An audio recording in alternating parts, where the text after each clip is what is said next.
and South Devon. This is the TorbayHour radio show. Yes, it is Monday evening. It's just after 8 o'clock, which means it's time for the TorbayHour radio show. Studio again tonight. Good evening. Good evening. Currently, we have an empty chair, but it's going to be filled very soon. We're going to be talking politics. Now, Mark Thompson, who was on the show a few weeks ago, is going to be coming in.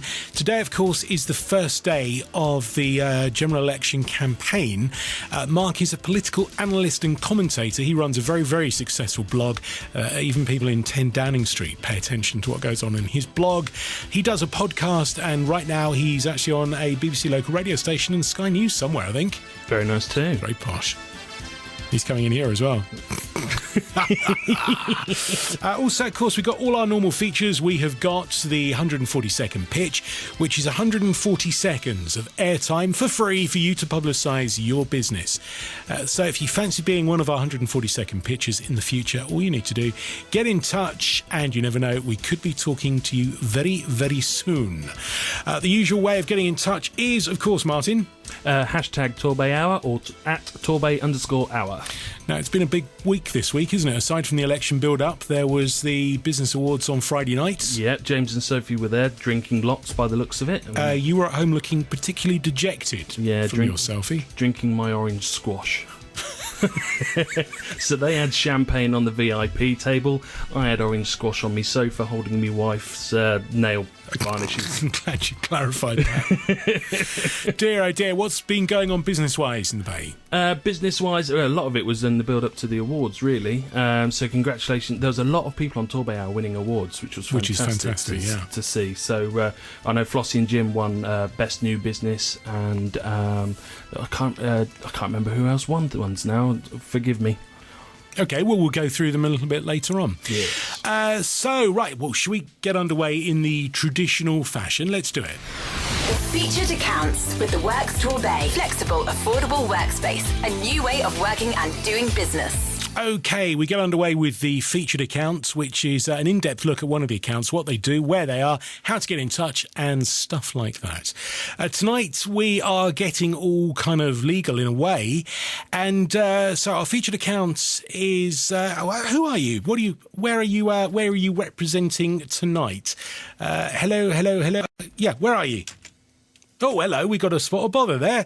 That's a great way to start the show. Are you there now? I'm actually representing Trust for Life. It's a local company. Trust for Life, right. Now, I'm guessing that you're not a nightclub for a start. Far from it. Right, so what do you do? We're a will writing service, LPAs, lasting power of attorney, and trust. It's for, people think it's normally for older people, to be truthful, wills and trusts and things like that. But in actual fact, there's more and more people now that's looking after the children and setting out a trust for school and old age and things like that. So it isn't technical, but it can become so. It's pretty much the case. As soon as you've got a mortgage, you really should have a will, shouldn't you? Rick, would you like to come and work for me? Well, you know, if this all goes pear-shaped, I could be knocking on the door. Rick, to be truthful, do you realise there's less than 30% of the British public that have a will? OK, now, just before we go on, what happens then is, so if you were to die without a will, what actually happens to everything that you leave behind? It can become very complicated. If you've got a reasonable estate, which isn't that large in actual fact, because most people's properties are worth 150, 200,000. If there's, that should go on to normally pass on to a husband or a wife. But again, it's called to go into testate, whereby if there's a slight misunderstanding in the family, normally solicitors are brought into being, and they then the client starts spending a small fortune to get the solicitors to sort it all out, and it could take months and months and months going through the courts to get their estate sorted. So really then, if you want to have any kind of final say over what happens to your stuff, you need a will. Actually. It's peace of mind. Right. Okay. It is honestly peace of mind. Basically, if you die and you've got some children and you want that money or that house or that watch or that clock or something to go to your children, if you just make a simple will, you know full well that's going to happen to them. Right. And also, we have to go one further. Some of us have children whereby we don't want anything to go to. Oh, right, okay. And now, if that's the case, that goes in the will as well, because that then stops children or family members from fighting once you've died, saying, I should have had this, I should have had that, I should have had the other. Basically, if you die, what you're doing is putting in place your wishes. I would like my sister to have this. I would like my other sister to have nothing. I would like my brother to have this. I would like Susan next door to have this. And then if the sister that's having nothing comes and tries to contest the will, she can't, because all of this is put in place beforehand. Right. Now, I guess we're really approaching this in reverse order, because we've dealt with death now. If you're still alive and you've got things like trust funds, you deal with all that as well? Good God. You are an intelligent man, aren't you? A lot of people don't understand trust funds. What people start off with is normally a will. Now, they think a will is a be-all and end-all, i.e., I've got a will made out, that's it, end of story, I'm covered. The problem is now, Rick, is that a lot of people, including myself, by the way, are living a lot longer than we used to live. And that means then you've got this nasty thing called Alzheimer's, a stroke, or an accident, and whereby we have to be put into care. If we put into care, we have to pay care home fees. Also, what happens is it's something called LPA, lasting power of attorney. If you've got no one looking after your affairs, a care home has a duty of care to its client to look after their affairs. So basically what happens then is they employ the COP, the Court of Protection, who then come along and put an LPA, lasting power of attorney, on that person to look after their affairs. Truthfully speaking, the majority of people would like their affairs looked after by the husband or the wife or the children or the grandchildren. They would not like an outsider in the family to start looking after their affairs. So it's quite a simple process to get an LPA, lasting power of attorney, set up while you are alive and while you are mentally efficient. And you can actually say, right, if anything was to happen to me and I've got Alzheimer's or a stroke coming on and I finish up in care, I would like Susan, John, Mary, or whoever to look after my legal affairs. And that's what happens. So basically that person is looking after their affairs on behalf of that person who's in care. So it's kind of like a living will, really? Yeah, sort of, yeah. But there is something which is called a living will, which that gets really technical, but I'm not going to go into that. If you would like me to go into it, I'll go into it. But to actually speak on the air about a living will, we'll be here for 3/4 of an hour. Right, well, we'll leave that then. Okay. So first of all, people think, okay, we've got a will. I've got a will, it's all finished off with. I mean, like I've said, because we're living longer, we actually need to look at an LPA to protect our assets, lasting power of attorney. Now, the next thing is care home fees. Care homes are wonderful things. I hope that I don't go into one, but if I do, I know full well that the majority of care homes in the Torbay area are absolutely wonderful places. But they still have to be paid for. And the average cost of a care home can be anything from £780 per week. And if you have any infirmity, you could be up to £1,200–1,400 a week. The problem being is, the law as it's set out at the moment is that if you own more than £23,500 in cash and or assets, then a lot of the time you have to pay for your own care home fees. Let's be truthful, Rick. Do you know any properties locally that's worth less than £23,000? No, if there are any, I think we should snap them up. Again, so you're turning into an entrepreneur, are you? Maybe. Maybe, yeah. So there are certain criteria that, i.e., if you're on income support, they will sort of look at it and forego the fees. But the majority of us, with the property, £150,000, £180,000, with some savings in the bank, we will have to pay for our own care home fees. The thing is, we can actually alleviate a lot of the clients' problems with care home fees by, with a little bit of careful structure, we can actually put in place something which will actually stop the care homes from taking that money off them. Rick, a lot of us, okay, at my age, we've worked very, very hard throughout our lives. We've paid a huge amount of money in tax and insurance and national health. And we was told from a very early age, when we get old, we will be looked after. Well, with the governments, which we can't go into politics, with the governments that's been coming in recently, we all know full well that we are going to have to pay for our own care when we get older. So again, we can actually, a lot of people, we can alleviate, with careful estate planning, with a lot of the clients, we can actually alleviate these care home fees being paid. Right. So that's another one. So I guess the other thing which people have probably heard in connection with this kind of thing is trust funds. So if you want to set up, you hear it a lot with rich boys getting trust funds to pay for their education and stuff like that. Can you deal with that? Do you realise how long trusts have been in place? No, I don't. 11th, 12th century. Really? And a lot of people still think that a trust fund is for the rich. Right. And it is not. It's for ordinary people like you and I. Okay, well, I've learned. This show is an education as always. It genuinely is. And I am still learning even today, right? And I'm actually 68, right? I'm 69 next year. I love my job. I love working with people. I don't want to retire. I love my job very, very much, honestly. A lot of people, again, are getting married later, so they're having young children at sort of 50 and 60 years of age. Now, if anything was to happen to either or to both of them, i.e. something naturally was to happen to the parents, it would mean that the children are left with the property and a huge amount of money, and they have got to try and look after it or service it themselves. Well, first of all, if they're 18 or below, legally a trust fund has to be set up by the COP, Court of Protection. What a lot of people do now is they say, right, what I'm going to do is I am actually going to set up now a trust fund for my son, my daughter, or my grandson. And what they actually do is they put a certain amount of money and their house into the trust fund, and they actually say when they become 18, legally they are allowed to have the money or the house out of the trust.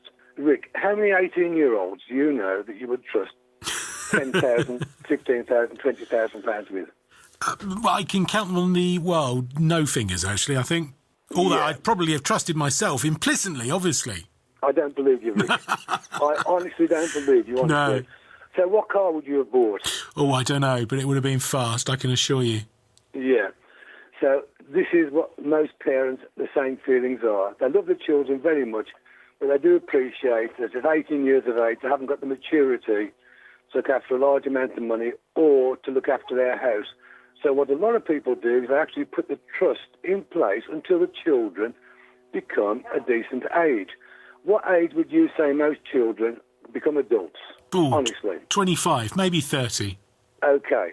What you've just cracked is there is 28 to 30 is normally when a lot of people say, okay, we'll run the trust fund until my child becomes 28 or 30, and then it's up to them then. They can actually have the house and they can have the money. Some other parents say, what we'll do is they can have a certain amount of money, but the house will stay in trust for the rest of their life. That house, take the money off that house and transfer it to another house, and it will stay in trust for the grandchildren and the grandchildren, and even things like that. Right. So trusts are an absolutely wonderful thing. They are not for the rich anymore because of the houses are worth so much money now. It's something that a lot of people look at now to protect the child and themselves so they don't run out of money when they get older. Okay. Now, this is clearly something which needs a lot more time than just us talking about it on the radios. So how do people get in touch with you? Our telephone number is 01803 21 22 23. Well, that's nice and easy. It is, isn't it? Well, the thing is, what you have to remember, Rick, is when you get to my age, I have to get a telephone number which I can remember easily. Oh, it's 69's the new 49, it really is. When I meet you down the pub next time, I'll buy you a pint for that, okay? Sounds very reasonable. All right. Yeah. Roger, thank you so much for your time. It's much appreciated, and I've certainly learned something about trusts tonight. Again, I really appreciate you allowing me this time to speak to the people. We're not here to spend people's hard-earned money. They can do a good enough job of that without my help. We're here to make sure that the hard-earned money that people have earned is going where they want it to go to, and not to care homes or to or to the Court of Protection. It's going to where it should be going to, their children, their family, and their friends. Brilliant. Roger, have a fantastic Easter. And thank you very much, and you have a nice day, Rick. The featured accounts with the Works Torbay. Flexible, affordable workspace. A new way of working and doing business. So there you go. You know everything there is to know about trusts now, which is great. Martin, what's going on the feed tonight? Got a few things going on, a few events coming up over Easter and things like that, a few places to go. So Mama B's Torquay, they've got Wacky Wabbit appearing at their Easter egg hunt on Friday. So I've already warned her. I mean, this is totally separate. Why is it we get bunnies delivering eggs? Now, my basic understanding of biology is rabbits don't lay eggs. No. So why are they delivering... but the Wacky Rabbit has informed me that he's delivering chocolate rabbits, which I still find a bit strange because you're delivering your own kind to be eaten. The cannibal rabbit will be appearing near you. Take the children. So Cavog's been tweeting. So can you please hashtag Team Cavog to @KidsDaysOut.co.uk because he's trying to win Britain's top museum mascot. Fantastic. We are Team Cavog all the way. Team Cavog. All Brilliant. The way. Okay. New account, Beacon_mag. They're looking for creative types to talk to, especially wedding suppliers. Right. So if that's you, then get in touch with them. That's Beacon_mag. Charles Darrow, he's on a lot at the moment. He's posting all the businesses and premises they've got available. So if you're looking to move business, if you're looking to acquire a business or anything like that, then Charles Darrow is the place to go for that one. Right, we're going to be talking politics today. Of course, the first day of the general election campaign for 2015. It's a bit of an open one this year. We're going to talk politics with Mark Thompson very, very soon. Let's play a tune, though. This one from Little Lappin, the current EP. This one is called Friendly Places.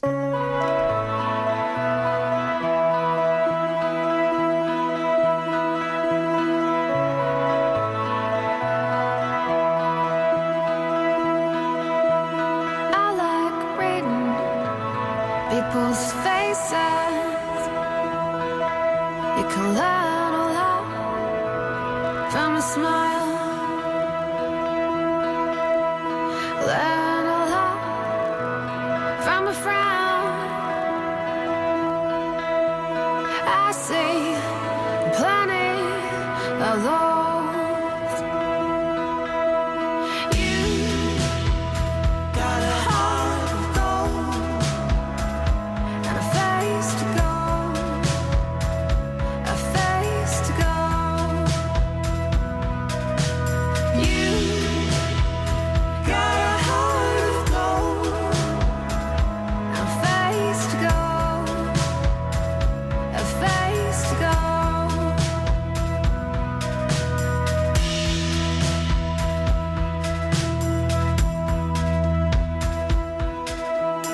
You take me to many foreign places I don't need currency there. When you pull out your funny faces, it's the best thing to say. You got a heart of gold and a face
to go, a place to go. You got a heart of gold and a face to go,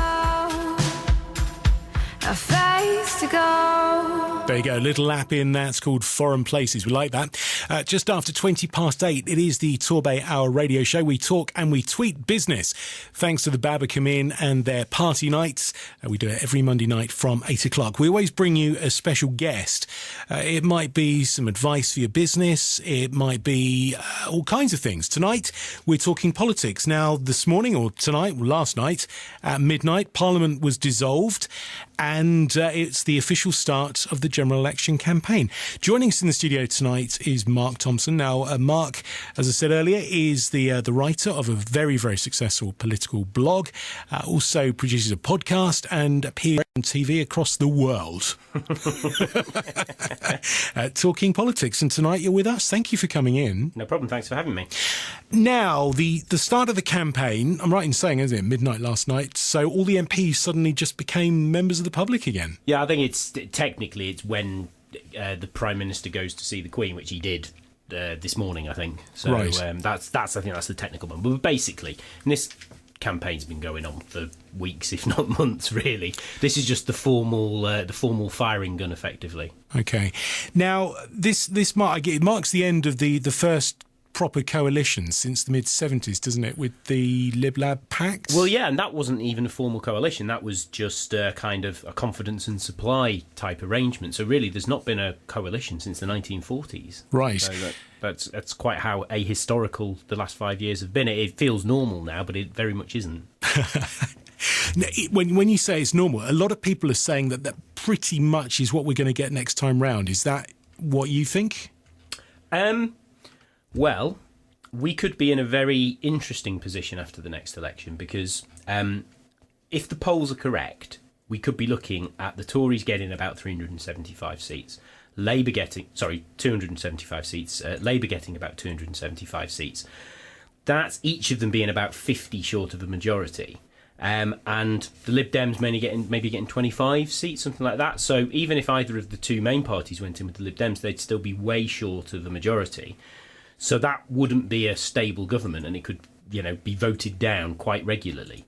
And if the SNP get what the polls are suggesting, the SNP could have 45, 50 seats. So actually, the most stable arrangement would be for one of those two parties to have some kind of arrangement with the SNP.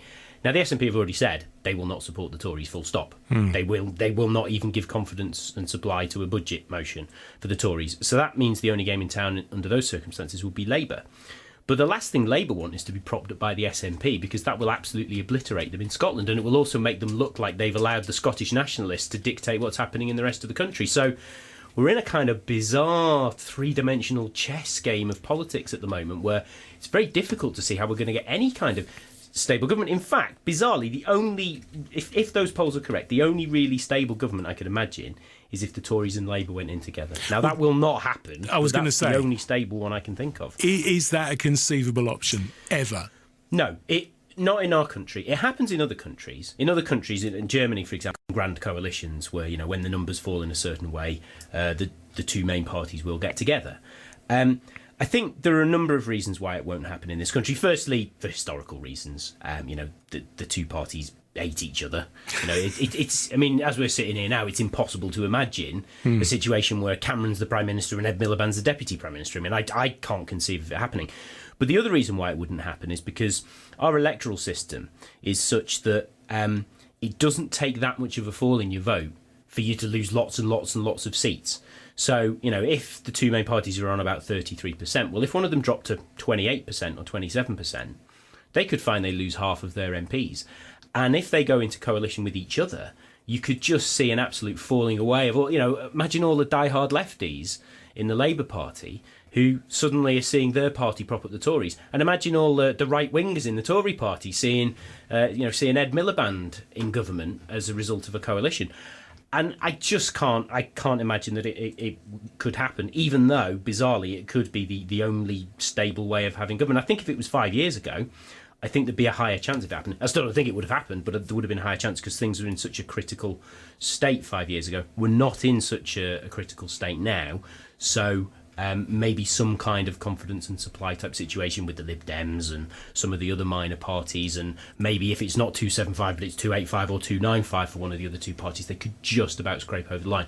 Because you've got to remember there are certain MPs like Sinn Féin MPs don't take the seat, so even though technically you need 325 seats, in reality you can get away with a few fewer than that. So they'll probably find a way to scrape over the line but it won't be edifying, and I don't think it will be particularly stable. Now, when we were saying that the coalition that has been in power was the first time in a long time, there was two parties, the Liberal Democrats and the Conservatives. The Liberal Democrats very much the junior side of the arrangement in pretty much every way. When it comes to actual individual government departments, whether it's the Treasury, whether it's business, defence, whatever it is, could it possibly work out that next time round any coalition might actually be more stringent about who they were in control of, so they had more of a stamp of their own policies? Because you could argue really that pretty much most of the Lib Democrat stuff this time round has been Toryised. Yeah, I mean, there's been a lot of talk about that. Excuse me, this time around, because in terms of retrospectively looking back at war and thinking about what might happen in a future coalition, because the Lib Dems took the opposite approach to what you're just saying, which is that they tried to have a minister in every single department in the government. So in the case of 5 or 4, because they had 5 cabinet ministers, but in the case of 4 ministries, they had ministers who were the Secretary of State for business, climate change.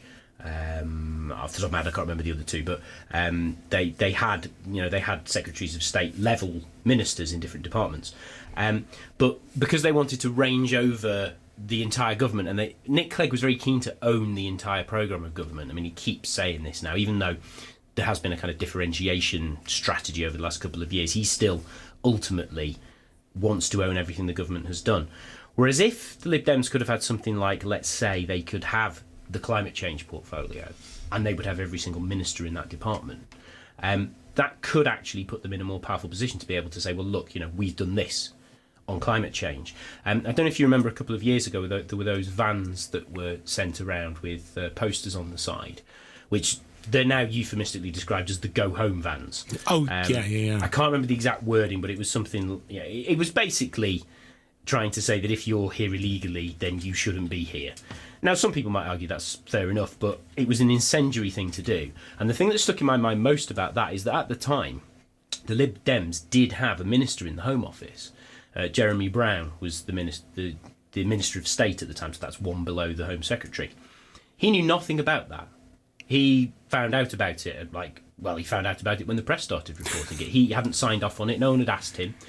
And that really, in my mind, called into question, what's the point of even having a Lib Dem minister in a department if the Secretary of State or the machine of government can just do those things and the Lib Dems don't even get a chance to veto it? The vans were withdrawn quite quickly afterwards, but it was too late. The damage was done. They'd been out there for several days, a week or so. So I think if they had control of an entire department, it could be quite different, and then they would be able to stand behind whatever that department had done and be able to say, well, look, we've taken every single decision in this department. This is what a Lib Dem ministry looks like. At the moment, they can't say that. Mm. There's so much which we can talk about from this current Parliament. There's obviously been the expenses thing. There's, of course, the rise of UKIP, which I guess 5 years ago most people had probably not even heard of. Want to touch on all of that. Also, the possible impact of politics in Devon. What could happen to business, certainly in our part of the world. All of that on the way. I'm going to play you this now. This is from the India Electric Company, huge band in Devon. They're doing well nationally as well. This is My Friends Are Rich. It's kind of ironic, really, isn't it?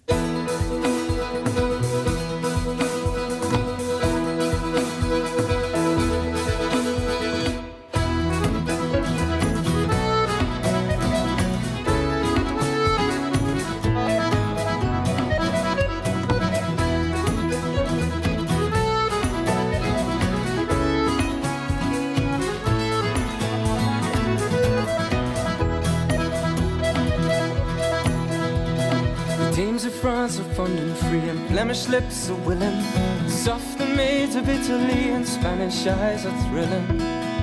'Cause Still I bask beneath their smile. Their charms fail to bind me. My heart goes back to Erin's Isle, to the girl I left behind me, to the girl I left behind me.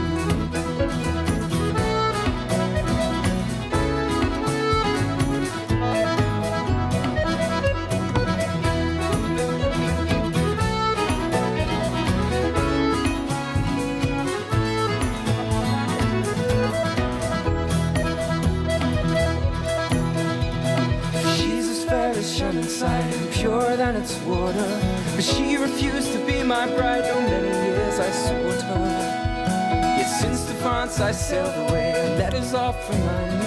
My heart goes back to Erin's Isle, to the girl I left behind me, to the girl I left behind me.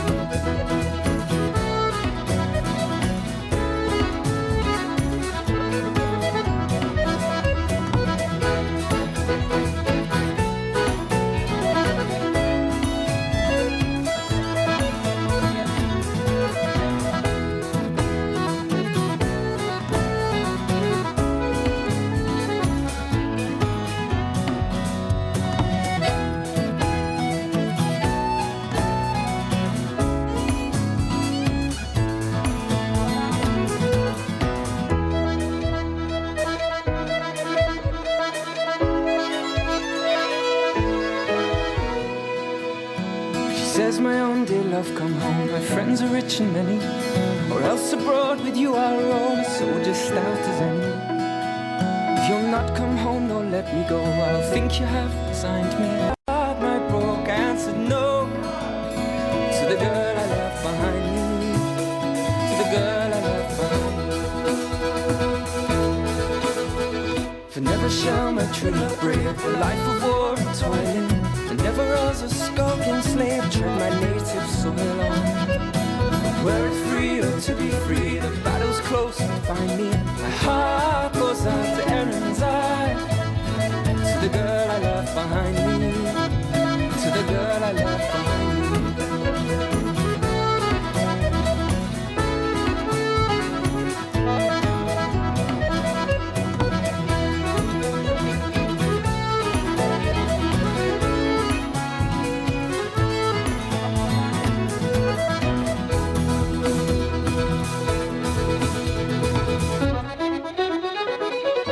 Got to love a violin there, and you really have. It's the India Electric Company, My Friends Are Rich. Just after 8:30, it is the TorbayHour radio show. We talk and we tweet business in Torbay and South Devon. Martin, what's going on in the feed? Loads going on. It's really, really busy now. At Unleashed Web, they're pointing out that on April the 21st, Google changes. So if your site is not, if your website is not, optimized for mobile optimized, then you may lose your position on Google search rankings. So wow. if you're not sure if yours is, then you need to speak to them, or you need to speak to someone that does that type of thing. Just to keep your website able to be searched, really. At Bovey Castle, they've just had a £2 million refurb, so go check them out, go have a look around there. At Baking Matters, you've got all your home bakers. You need to check out bakingmatters.co.uk. I think they've got recipes for hot cross buns, because Easter is coming up. It is, yeah. And we like them. It's the end of the week. Yeah. Well, at least we get a day off. Well, speak for yourself. At THHN2, the Helping Home Network, Memory Maker fun run at the Torbay Half Marathon. They're only a mile, so go give it a run. You know, even I can run a mile, possibly. I can certainly walk it. I could drive it. Yeah, I could drive it. It'd be fine. And earlier on, I said there was a load of people from TorbayHour that won awards at the Herald Express Business Awards. Yeah. So James has backed me up, and he's sent out a whole list of it. So congratulations to at Flossie and Jim, at Virtual Jet, at Paint and Zoo, at Scarlet Ent, and at Eliminate Risk. They're all TorbayHour people that have won awards at the Herald Express Business Awards last week. Fantastic, we like that. If you've got something to ask about the general election campaign, we have the man who can answer your questions. Send them in right now using the hashtag TorbayHour. We will do our best to answer them before 9 o'clock tonight. Mark Thompson is in the studio, political blogger and analyst, and now a regular contributor to the TorbayHour, which is fantastic to have you on board. Maybe we can grab you in before the end of the election. You never know. Yeah, it's 5 weeks to go now? 5 weeks of fun and frolics, yes.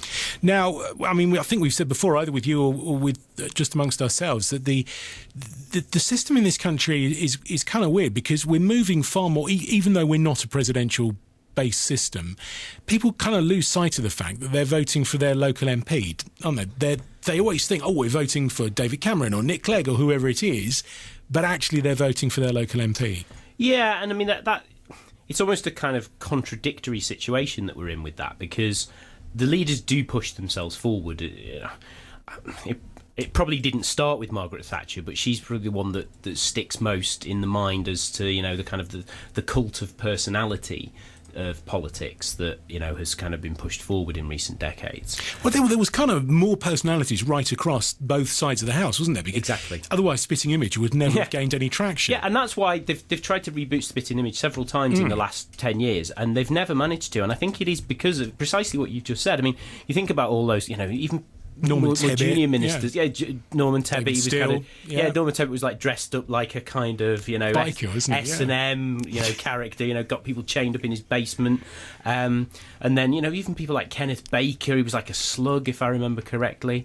And even like Rory Bremner, he had a one-off programme on the BBC a few weeks ago, and he couldn't really do the impressions of the new people. He fell back on doing William Hague, which, that's from like 15 years ago, really, when he was Tory leader. Well, most people can't remember whether it's Ed or David Miliband as leader of the Labour Party. So yeah, exactly. And if you look at Cameron and Clegg, I mean, they look quite similar. They sound quite similar. They are quite similar. They're from very similar backgrounds. And they're quite bland in that respect. There's no kind of verbal tics or anything that particularly stands out. So I think it is quite difficult for people to distinguish sometimes. But this kind of presidential thing, it does detract from the fact that you are ultimately voting for a local MP. And depending on who the party leader is, you'll often find when local leaflets come round, sometimes they won't even mention the party. If the party's not doing well nationally, but the local MP is well known and well respected, it will just all be about such and such an MP is a great champion for the local area of, Buggins or whatever it is that they're standing for. That's really what our system is about. It is about electing a local representative to go to Parliament, but because of the way things have changed over the last, say, 20 years with the media, it is always the party leaders who are asked the questions, and they have to answer for absolutely everything. So people like Cameron and Clegg and Miliband have to be across all of these issues. I don't envy them going on these debates. They could be asked anything. They could be asked about, the minutest detail of some particular policy, and they're expected to know everything off the top of their heads. And if they don't, it's a gaffe. So, it's quite a scary position to be in. And really, there's a reason why we have cabinet government and we have 100-odd ministers, because one person is not supposed to know all of that stuff. But we have, as you say, moved to a much more presidential type system. That's why the debates last time were seen as so important, and why the fact they're not quite happening in the same way now is seen as not such a good thing. Now, that's an interesting point. We'll move on to that now. Obviously, we did get used to those debates. There was, 3 or 4 the last time round? There was 3 or 4 debates that went on with all the major party leaders. Yeah. This time round, now, is it a kind of masterstroke, really, from David Cameron not to take part in them? Because as the man in the big chair, so to speak, he's really got everything to lose, isn't he? Because everybody else can snipe at him. Yeah, he has got everything to lose, although he is going to be on this 7-way debate on Thursday, and it will be interesting to see how he handles that, because, as you say, the 6 other politicians on the podiums are going to all want to take pot shots at the Prime Minister. Although that could actually backfire. It could make them look like they're all ganging up on him and bullying him and not giving him a chance. But I don't think any Prime Minister wants to look like they're on the back foot and they're weak in that respect. So, yeah, it's difficult to really know how Cameron can play that in a way that is going to work for him. But the question about the debates themselves and about the position that Cameron's found himself in now is... he didn't want the debates. It's very obvious that's the case. Now, he's tried to claim otherwise, but, his backroom spinners have been spinning lines to lobby journalists for months and months and months that he doesn't want these debates. He doesn't think he's got anything to gain from them. But the reason for that is his own fault, because him and his party have spent the last many months, years in fact, painting Ed Miliband as this kind of weird, wonkish character who can't even eat a bacon sandwich and can't give money to the poor without looking very strange. So all really Miliband has to do, if there had been a head-to-head debate, and is turn up and not trip over his shoelaces. and he would have won the debate. The bar has been set so low for him. But who set the bar? The Tories. So what they were desperate to do is avoid a head-to-head where all Miliband has to do is turn up and he wins.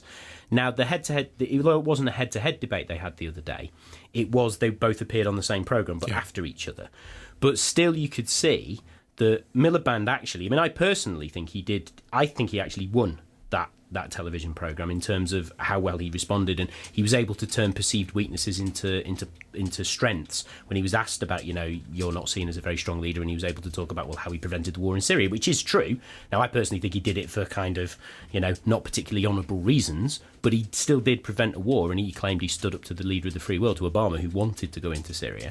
Now, but he had the choice, didn't he? He could go first or second, and he chose to go second. Yes. So he had a distinct advantage because he already knew how Cameron had fared, and he was able to respond to that. That's true, but a successful leader has to have luck as well. Yeah. I mean, you used to see this with Tony Blair. I mean, there were plenty of times when things seemed to be going against him, and then all of a sudden it went his way.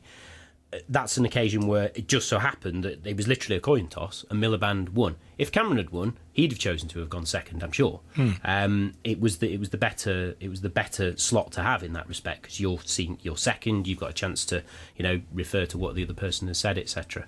It's going to be very different this week, though, isn't it? Because you've got 7 of them all desperately trying to look prime ministerial. There's only one person that is prime ministerial on there.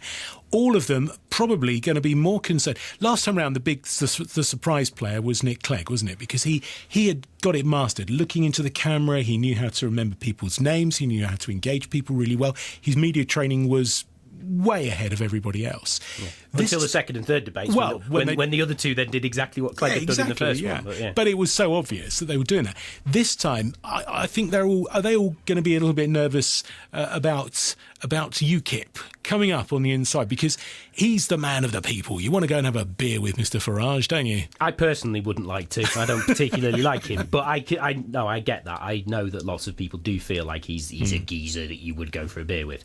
I mean, I think the ones to watch are probably the leaders of the Scottish National Party and Plaid Cymru.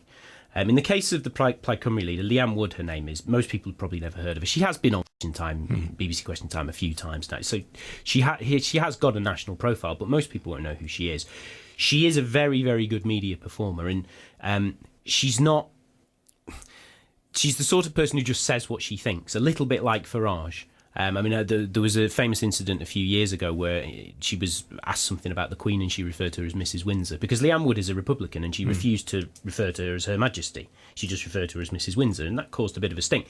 But she just was sticking to her principles, and even people who don't necessarily agree with her will probably admire that, because most politicians will hedge and will obfuscate and will not answer the question properly, and she doesn't do that. And I think the reason why Nicola Sturgeon, the leader of the Scottish National Party, could be a very interesting one to watch during those debates is because you just said that there's only one person who will seem prime ministerial, but actually she is the First Minister of Scotland. She runs a government, and she has that platform, and she can talk about what they have done in government, and she can contrast that with what Cameron has done. And they haven't made the same cuts that the current coalition government in the rest of the UK have done.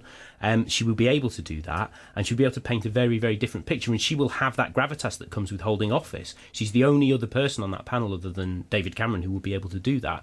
So that there will be all kinds of interesting dynamics going on during that debate.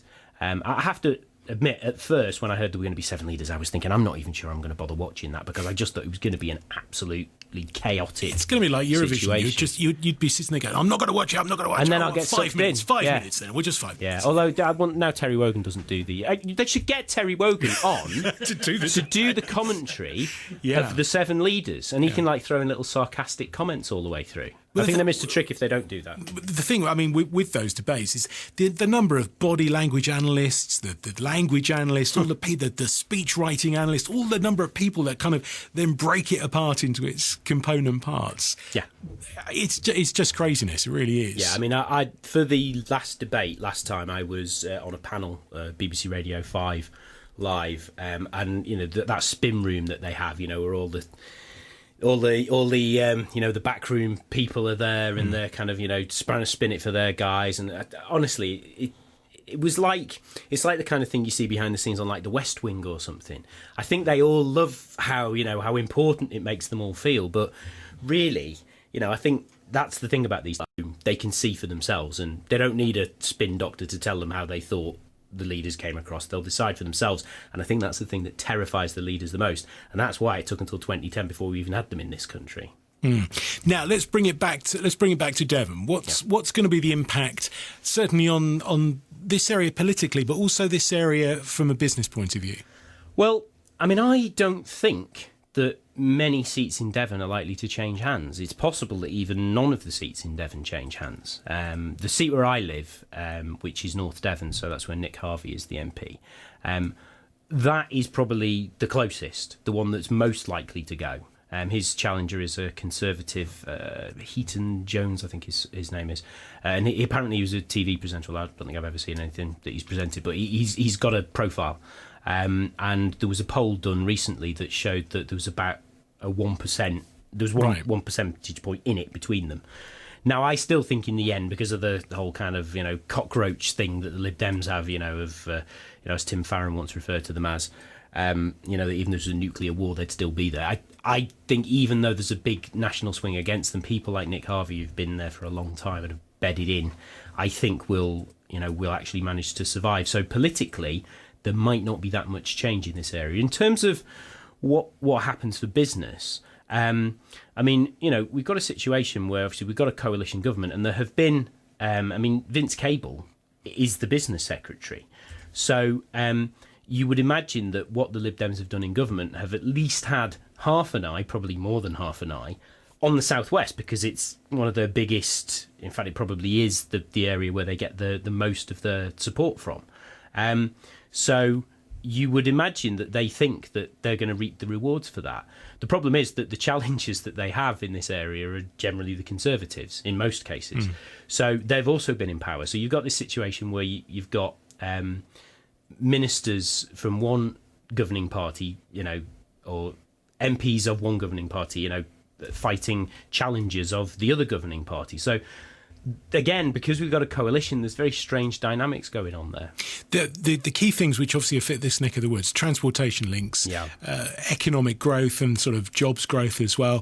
Things like flood defences, which are obviously peculiar to this part of the world as well. How are the different parties approaching those key electoral issues? Well, we had the whole problem with the floods, didn't we? It happened all over the place as well, and it obviously affected this part of the country as well. So I remember at the time, commentators were saying these floods are going to dominate the political agenda for many, many months. It's all people are going to talk about all year, because it was the start of last year, wasn't it? And in the end, that didn't happen. It was almost a flash in the pan situation. But I think if you live in Dawlish, for example, the chances are you've got a much longer memory than someone that lives in North Devon. Absolutely. And that's the thing. So, this is where the local MPs and the local campaigners will know very, very well what the issues are in their areas. Like where you've had situations where, there's the collapse with the railway and all of that stuff. And they'll be campaigning on those issues. Whether that translates to national policy changes ultimately is a different question, and that's always the problem for local campaigners, because they can campaign as much as they like. I was just on another radio programme, we were talking about private members' bills, and that's where individual MPs will put forward a policy paper, and then the rest of the House will get to vote on it. But unless it's sponsored by the government, then it's got very little chance of making it into law. So really what MPs in local areas have to do is campaign strongly for the issues that that they want to campaign on, and get lots of support. One thing that springs to mind that actually affects me personally, and I've been talking to people in my local area about, is broadband. Rural broadband is a really, really big issue, and the government has pumped lots and lots of money, hundreds of millions of pounds, into pushing out broadband and fibre broadband specifically to rural areas. But it hasn't come to my area, and actually when you look at the map of the coverage of Devon, It's terrible. I live in central Torquay and we haven't got it. Yeah, and that's quite an urban area as well. I mean, I live in the middle of nowhere, so you pay your money, you take your choice. I've chosen to live in a hamlet with about 15 houses and nothing else for miles around but beautiful rolling hills. Well, that's fair enough. I kind of made that choice, and actually, our broadband isn't terrible. We get about 5 megabits per second down, and the problem is the speed where we get about 0.4 megabits per second. So if I'm trying to upload stuff or do stuff that involves pushing stuff out, then it's difficult. But I think what's irritated me most about that, this money was specifically ring-fenced for areas that were going to be not commercially viable for BT or other companies, although it is actually BT that won all of the contracts to do this. It's not commercially viable for them to do it. And yet they still seem to be using commercial viability as a criteria for whether or not they're going to push it out to certain areas, which seems wrong-headed to me. And that's exactly the sort of issue that you would hope and expect local campaigners and local MPs in this area to pick up on and really push for, because it doesn't just affect the southwest either. There's all kinds of remote areas in Wales and in Scotland and in the north of England, and even all around the country. I mean, even there are areas, like you said, I mean, obviously you live in quite a populated area there, but there are some people who live in London who don't have decent broadband, just because they happen to have fallen between where two exchanges are or whatever reason. Yeah. And it's like, just because... And you see these figures where it's like 70% of the country has fibre. Well, that's great, but what about the other 30%? And that's where our parliamentary democracy is very important, because you have local representatives for local areas who can really push that issue and keep it on the agenda. What about holding MPs to account? I mean, ultimately, we hold them to account by where we put our X on the ballot paper in May. But things like the ongoing, you're never too far from a scandal when you're talking about Westminster, are you? Obviously, the big one, and I'm forgetting how many years ago it was, all the big expenses scandal. It was 2009. Right, so that was just before the last general election. Yeah. How much the new MPs, the new ones that came in 2010, do they get an easier ride because people don't associate with themselves or don't associate them with the former problems?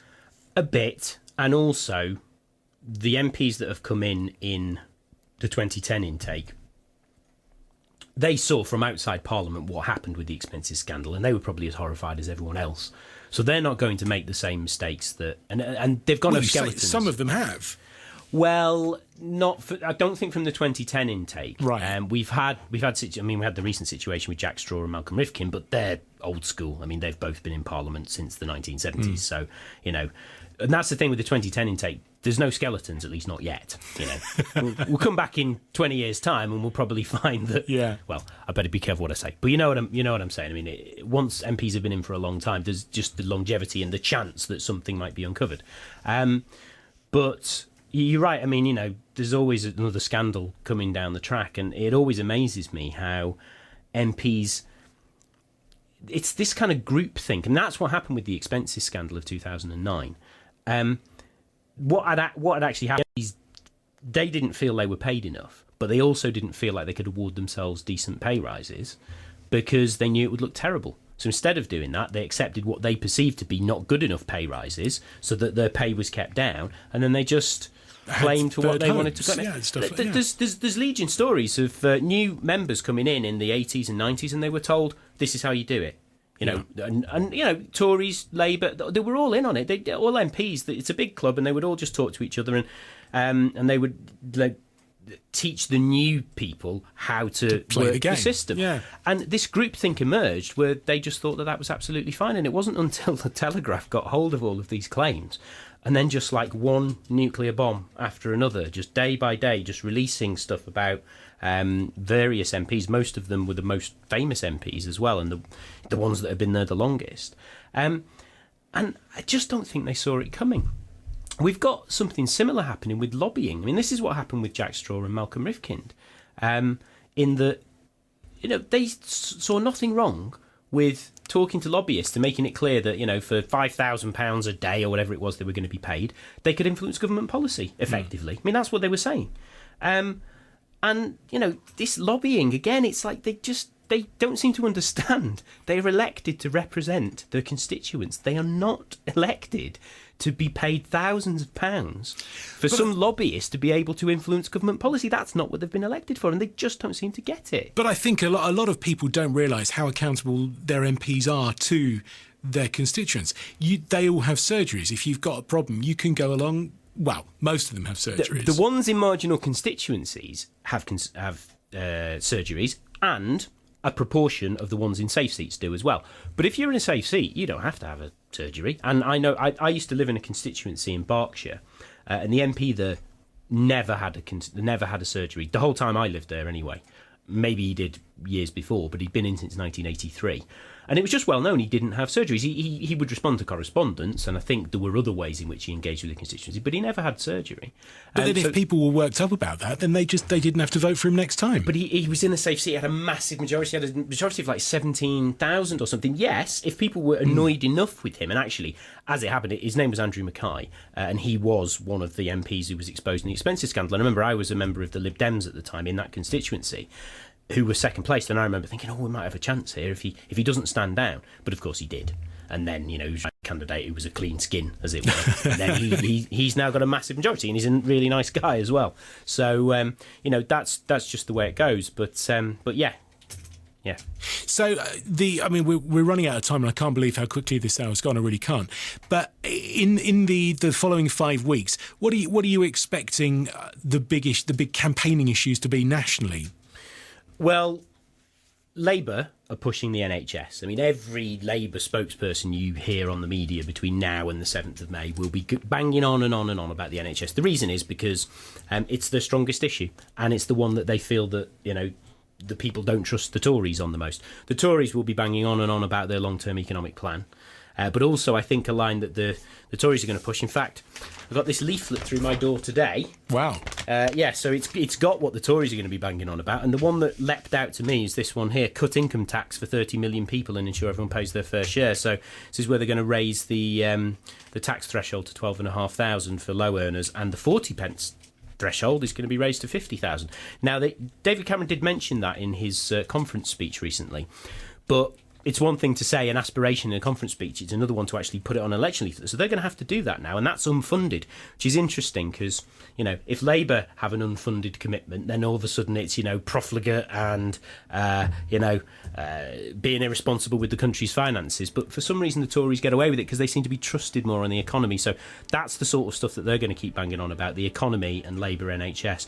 Lib Dems, they've got this line now, which seems quite insipid to me personally, but they will make sure that the Tories don't cut as harshly, and at the same time they will make sure that Labour don't spend money like it's water. I'm not sure there's a massive appetite on the doorstep for a party that's just going to kind of keep things ticking over. That's not an easy message to sell. We haven't really touched on UKIP much at all. Are they going to have, because obviously their headquarters is actually just down the road, isn't it? Just in Heathfield. Are they going to have much of an impact in the southwest? The only impact that they may have is whether or not in any individual seat there is, the UKIP vote is enough to have made the difference between, one MP or another getting in. They've not got a chance of winning any seats. In other parts of the country, in Kent and in Essex, they've got chances of winning seats. But they've been quite quiet in the last few weeks. Suspicious, isn't it? Well, I've heard that this is a deliberate tactic by Farage, and that he was waiting for the short what started today. Yeah. And then he's suddenly going to, come out all guns blazing. Well, his first opportunity to do that properly is on Thursday, as we said. So we'll have to see about that. But certainly they're not going to go quietly. I don't think they're going to get that many MPs, though. I think they'll be lucky to get 3 or 4, really. Right. Even if they get 10 or 12% of the vote, just because of the way the electoral system works. We will watch the campaign with interest. We will touch base with you later on if we can. Give us the contact details for your blog and your podcast. My blog it's called Mark Thompson's blog, but the URL for it is markreckons.blogspot.com. I'm Mark Reckons on Twitter, and also I do a regular podcast called House of Comments, which you can find just by putting House of Comments into Google, and it can be downloaded via iTunes and via all the usual mechanisms. We just every week I have a guest on and we talk about politics, a little bit like we've been doing here, actually. Brilliant. I've enjoyed it. Fingers crossed everybody else has. Thank you for coming in. We will talk to you again very soon. Martin, you got 30 seconds. Wrap up the hour, please. Okay, so Secret Kitchen TQ, they're outside catering at the Redcliffe on Saturday and Sunday. Torbay TDA, they're saying that you can now enter your company or apprentices into the National National Apprentice Awards 2015. Be great to see a Torbay person there. SJG Heating, they're still running their spring offer on replacement boilers at the moment. Latitude CC celebrating their 3rd birthday with a new range of clothes and champagne on Saturday. If you fancy taking on Torbay people, get in touch. Safe Response, we're a new account based in Torquay, designing illuminated signs for emergency services in their personal vehicles. And Brixton Rugby Club have got a fundraising day on Sunday for the Torbay lifeboat, so get in touch with them. It's been busy. Listen again online, youtube.com, search the Torbay Hour. We'll catch you next week. Talking and tweeting business in Torbay and South Devon. This is the Torbay Hour Radio Show.